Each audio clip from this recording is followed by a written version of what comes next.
Good morning. It is now time for the Nike Vomero 18 versus Vomero Plus face-off here. So for anyone who's not aware, Nike has this new structure that they're doing with their daily shoes where they have three silos: the Structure line, the Pegasus line, and the Vomero line. And each one has an entry-level shoe, a plus, and then like a premium version. So now with the Vomero, the 18 and the Plus are out. The premium is coming out in a couple months, I believe. I'm thinking that the Vomero Plus is probably where I'm gonna stop in this lineup though, because the next version, I think, is like 55 millimeters a stack. It's gonna be ginormous. It's gonna be really heavy. It's gonna have a combination of Zoom X and Air Zoom units in there. But I just think it's going to be too much shoe for me. I'm never going to need that much shoe. I'm also already about 6'4", pushing 6'5". With that shoe on, I could like be in the NBA. I just don't see that shoe giving enough cushion or bounce to offset the immense weight that it's going to have. So to me, I already have so many shoes that are good for daily runs and easy runs. That's also going to be priced like a race day carbon plate shoe. So to me, I just don't see a need for that one. But today, comparing the other two, the Vomero 18 and the Vomero Plus, which I think are more closely related and also closer in price point. This shoe is $150, $155. I'll double check that again. And the new Vomero Plus is $180. So still under $200, which is actually kind of a value in that category of shoe, a max cushion shoe with some race day level foam. However, Nike is doing it again. This is Zoom X. It says Zoom X on the shoe, and that's what's in it, 100% Zoom X. However, it's different Zoom X than the Zoom X that they put in their race shoes, like the Vaporfly and the Alphafly. So it's still called Zoom X, but it's a different foam. You tell me in the comments, which one do you prefer? Do you prefer Nike and Adidas just calling things Zoom X and Light Strike Pro, where they're all completely different foams? Or do you prefer Asics with like 20 different types of flight foam, where if you really want to do your research, you could figure out this one's the Flight Foam Turbo, this is the Turbo Plus, this is the Flight Foam Squared. Now they have new aliphatic TPU versions of Flight Foam in the shoes that are soon to be released. So there's so many Flight Foams, but if you really wanted to, you could dig into it and figure out exactly what's going on.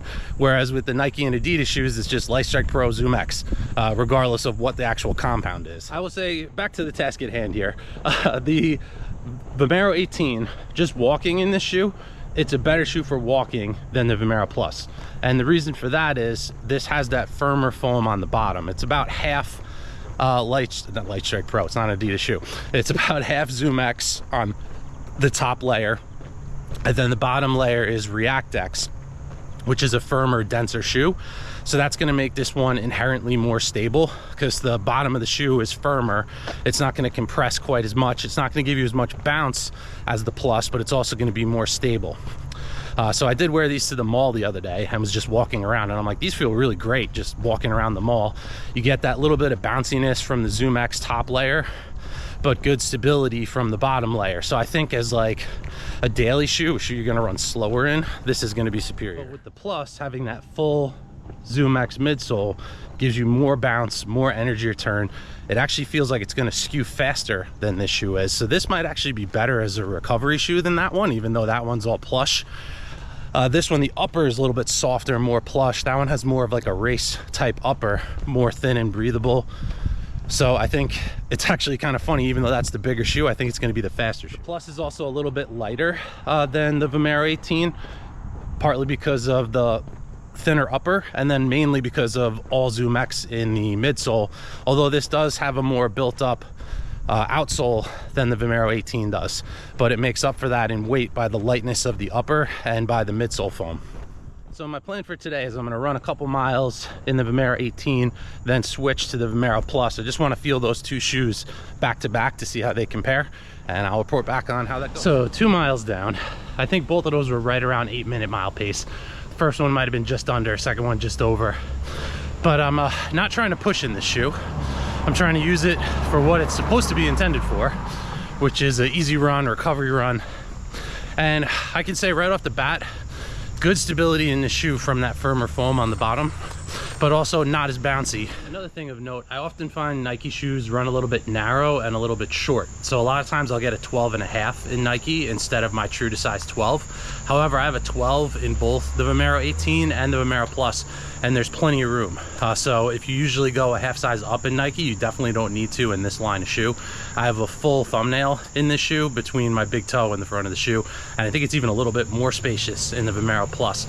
I'll confirm that when I put that one on right now. So it's actually about the same exact length. I have a full thumbnail here and a full thumbnail here. So whatever size you got in the 18, if you're getting the Plus, they fit pretty much exactly the same. It's another lovely day in humidity land. At least there's a little bit of a breeze right now. I'm actually looking forward to wearing a winter hat and gloves on a run. I much prefer being cold to being hot. So I'm in the Vomero Plus now, and the two big differences right off the bat are the upper and the midsole. So the upper of the Vomero 18 is much more of like a soft, kind of cozy material. It's more like a sweatshirt.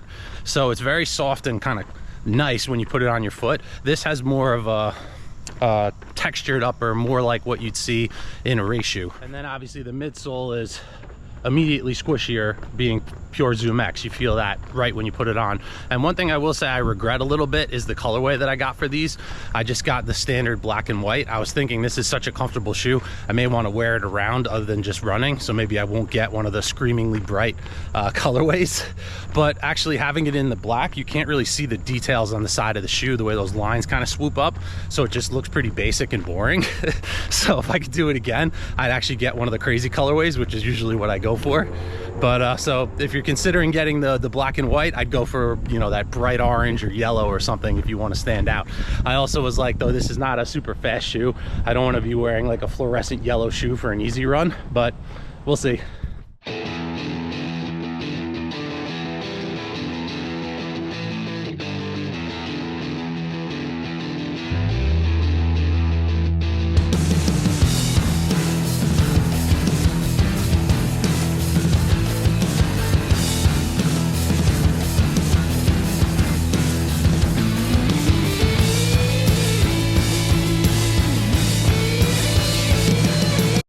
Okay, I think we have to have a conversation about max stack / max cushion shoes. And the reason for that is I just ran a 739, same amount of effort, wasn't really trying. Man, this thing is bouncy. So it's technically the, you know, the cousin or the brother of the Vomero 18, but a completely different feeling shoe. They have pretty much the same exact stack and drop. This shoe looks taller because the sidewalls are kind of built up. You're not actually standing on all of that foam. But it's interesting because what I was saying about max cushion, some shoes are really designed to be a recovery shoe. Like I would say like the Nimbus and maybe the New Balance Fresh Foam More, where those ones are very soft and they just feel comfortable to sink into, be cushioned, and absorb those easy miles and recovery days. This shoe wants to run fast. So what's kind of interesting about that, I would say this more closely relates. This feels almost like a supersized Evo SL. Now, I'm not saying that this is a tempo shoe or that it's anywhere near as fast as that shoe, but the feeling is more similar, where the foam, it's interesting, this giant stack of foam doesn't feel as soft as I thought it would. It's more responsive and really bouncy. So it actually kind of feels more like that original Light Strike Pro than traditional Zoom X. But I think that actually makes sense, because I think what I saw, this foam is like a TPU or TPE, something like that. I'll see if I can get the exact, instead of being PIBA based like the racing Zoom X. But this is the type of foam that I like better. I like the firmer, more kind of immediate bounce type feeling than the really traveling in the foam and bouncing. Then you have a shoe like the Asics Super Blast, where that Flight Foam Turbo Plus is kind of more of a firm feeling foam. It's also a lighter shoe than this, a much lighter shoe than this. So that's really better for running fast or like tempo pace in long runs. I could see this one feeling bogged down a little bit when you're trying to run really fast, just because it's a little bit heavier of a shoe. But I'd say the Super Blast is almost like the tempo max shoe. Then maybe the Nimbus and the Fresh Foam More are like the easy version, and this is somewhere in the middle. So if you're trying to do a max cushion running shoe rotation, this would be like your daily to tempo version in there. So, and the other thing too is like Puma Mag Max is one of my favorite max cushion shoes right now. It is my favorite. So I need to match this up. I want to do a run in this shoe, in the Super Blast 2 and the Mag Max, and just see how all those feel one right after the other. But I think they're kind of like a running shoe rotation of max cushion within themselves, with the Puma being the more everyday long run shoe, this one being the tempo one, and then the Super Blast turning up the pace the most of the three. But to be honest, this feels absolutely nothing like the regular Vomero 18.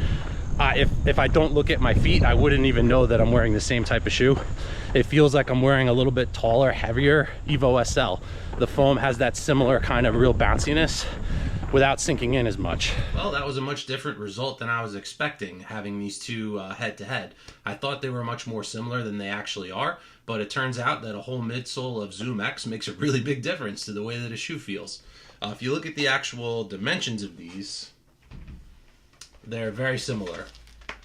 From the top down, you can see the pull tab at the back, the padding in the tongue and around the heel collar is very similar, but you'll also notice the difference in the upper. This one has more of that textured kind of upper, more breathable upper than this one. This has those holes in it, but there's also another layer below that, so that's kind of deceptive. Although I will say it was another hot, humid day, this wasn't really that breathable either. I think it looks like it's more breathable, but it's not that much more breathable. The other big difference, looking at the outsole, the Plus has full rubber coverage, where this one has it in the front and then some exposed foam in the midfoot there. But one of the big differences, again, I think that's necessary on this one and not as much on this one, because this one has React X on the bottom, which is a really firm, dense foam. So I think this exposed foam is not going to take any pounding at all with the type of foam that this is. I have over 30 miles on this shoe now, I think like 35 miles, and it looks pretty much brand new. There's no wear on the outsole at all.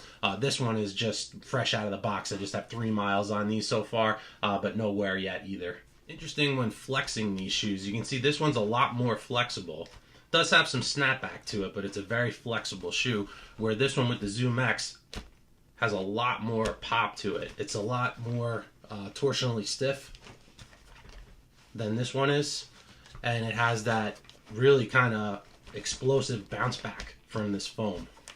Now, neither one of these shoes is light. They're both over 12 ounces in my size, a US 12, but this one's about 12.5 ounces. This one's closer to just 12 ounces. So they're about a half an ounce difference between them. So this one's helped by the Zoom X being a lighter foam and a little bit thinner upper as far as weight goes. But I think the really big difference between these two shoes is the ride is completely different. Although, so they both say Vomero, they look pretty similar. The ride is so different. Again, this one having that firmer foam on the bottom has a lot more kind of inherent stability to it. I don't find this shoe to be unstable, but I feel like I feel the drop more in this shoe. They both have a 10mm drop, but it feels like your foot is kind of aimed this way a little bit just when you're standing in the shoe. So it kind of encourages you to land more on the midfoot to the forefoot, and that's where you're getting that explosive kind of bounce and push forward from this shoe.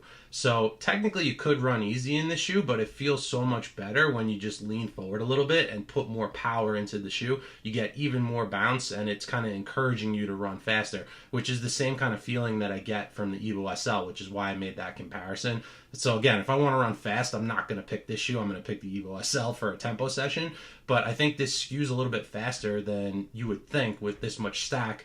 It's a max cushion shoe, but I wouldn't say that this is really an easy run shoe, because it makes me want to run faster. It makes me want to turn my pace over. So I could see this being a good daily shoe, or if I want to run a little bit of tempo paces within a daily run, this is going to be very protective, has a lot of foam there to absorb the impact, but it's going to be hard for me to just go on a true easy run running like 8-minute miles or slower.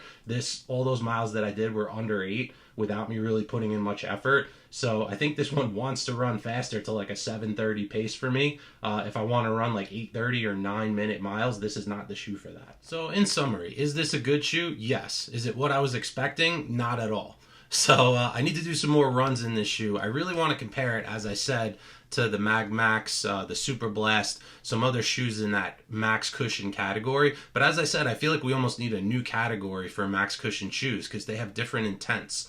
Some of them are better for running fast. Some of them are more strictly easy shoes. Some of them, like this one, are in between. So I really want to compare those back to back to give more of a detailed review. I also need to do a longer run in this shoe. I want to run like 10 miles in these and see how they feel on a longer run. Also, I think that this foam might change a little bit when I put some more miles in it. Maybe it'll become a little bit softer and a little bit better at doing easy paces. But again, I think if you're going to look to walk in a shoe, or you want a daily kind of recovery shoe, I think this one fits the bill a little bit more. It's a little bit heavier, a little bit more stable.